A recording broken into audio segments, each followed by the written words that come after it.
Greetings from Santa Monica. Thanks for joining me here in my kitchen.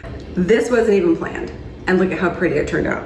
It was white on white, and the white embroidery didn't take the color, and the rest of the background fabric did take the color, so now I have this two-tone top, and I'm really happy with it. So I'm wearing this to show you. This is what you can accomplish with one bottle of wine-colored clothing dye by Rit.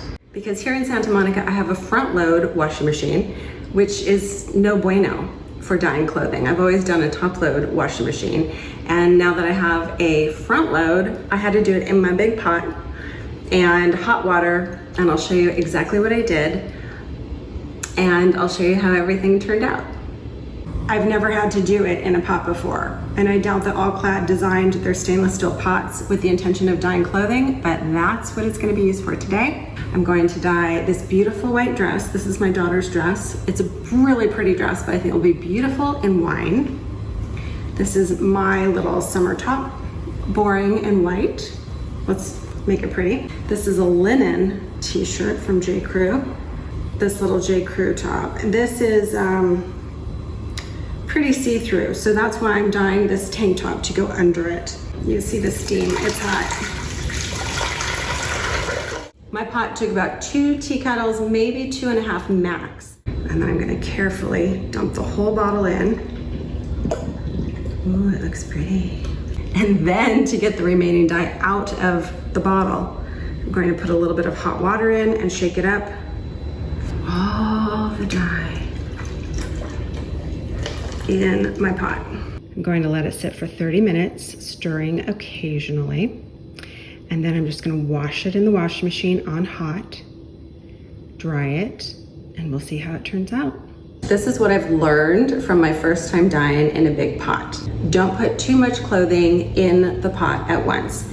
Put enough clothing into the pot that you can still stir the clothing, like you're making clothing soup. Do not add more water. Just stick with that initial pot of water with dye, because if you keep adding more water, once you take out the clothing and you want to put in more clothing, adding more water is going to dilute the dye, and then you'll end up with not wine, but like a pink. You don't want the dye to transfer onto a white couch or your tan leather seats in your vehicle. You don't want to end up with pink spots.